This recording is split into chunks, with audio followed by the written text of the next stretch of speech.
Party ఫిరాయింపు ఎమ్మెల్యేల వివాదంపై excise శాఖ మంత్రి జూపల్లి కృష్ణారావు స్పందించారు. నియోజకవర్గ అభివృద్ధి పనుల కోసం సీఎంను కలిశామని ఆ ఎమ్మెల్యేలు చెబుతున్నారని జూపల్లి అన్నారు. అయినా పార్టీ ఫిరాయింపుల విషయంపై స్పీకర్ నిర్ణయం తీసుకుంటారని తెలిపారు.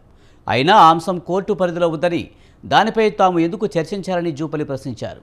ఈ ప్రభుత్వం రేపు ఎల్లుండి కూలిపోతుందని బీఆర్ఎస్ బీజేపీ నేతలు పదే పదే మాట్లాడారని, ఆ వ్యాఖ్యలు ప్రజాస్వామ్యాన్ని కూని చేయాలని చేసినవి కాదా అని మండిపడ్డారాయన. చిన్నపిల్లలు ఏం కాదు కదా, అంటే ఒకరు చెప్తే చేసేటోళ్ళ, ఒకరు తినిపిస్తే తినేటోళ్ళ, ఆలోచన అవగాహన లేకుండా శాసనసభ్యులు అయినరా. స్పష్టంగా చెప్పిండ్రు, కలిసి ఉండొచ్చు, పనుల కోసం కలిసినాం అంటున్నారు. రకరకాలు ఉన్నాయి. దానిపైన ఏదన్నా స్పీకర్ అనేది కోర్టు పరిధిలో ఉంది. దానిపైన మేము ఎందుకు మాట్లాడాలి, ఎందుకు చర్చించాలా? సమాధానం చెప్తుంది కదా. ఈ ప్రభుత్వం రేపు కూలిపోతుంది, ఎల్లుడు కూలిపోతుంది అని మాట్లాడినరా? అంటే ఏ లెక్క ప్రకారం మాట్లాడినరు? అంటే ప్రజాస్వామ్యాన్ని కూలి చేయాలనే ప్రయత్నం చేసే కార్యక్రమం చేయడం లేదా? మాట్లాడారు కదా, బీఆర్ఎస్లో మాట్లాడారు, బీజేపీలో మాట్లాడారు కదా. అయినా కూడా నిర్ణయాలు అనేది ఏదున్నా కూడా చట్ట ప్రకారం ఉంటాయి, చట్టం ప్రకారమే ఉంటాయి, న్యాయం ప్రకారం ఉంటాయి, కోర్టులు ఉన్నాయి, స్పీకర్ నిర్ణయాలు ఉన్నాయి. మరి దీనికి ఏదో సిగ్గుందంటే వాళ్ళు ఏదో చేరినట్టుగా, ఏదో చేర్చుకున్నట్టుగా, ఏదో వాళ్ళు తప్పు చేసినట్టుగా, వాళ్ళు ఏదో నిర్ణయం తీసుకున్నట్టుగా రకరకాల మాటలు మాట్లాడుతూ ఉన్నారు. మరి మీకు ఆ రోజు సిగ్గు లేదా? 88 స్థానాలు గెలిచిన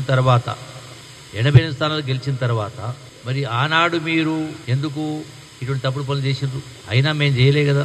అంటే ప్రజాస్వామ్యాన్ని కూలి చేసింది మీరు, కూలి చేసే ప్రయత్నం చేసింది మీరు, మళ్ళీ మీరే పెడబబలు పడుతూ సిగ్గుందని మాట్లాడుతూ ఉన్నారు.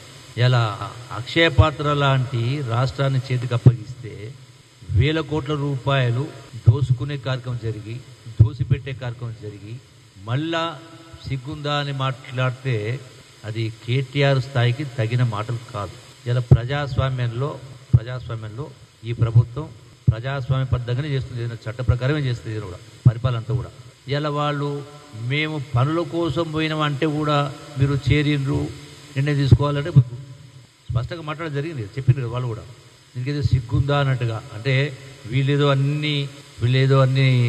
చేసినటువంటి వ్యవహారాలు ఏదో చక్కగా ఉన్నట్టుగా, మేము ఈ ప్రభుత్వం తప్పు చేసినట్టుగా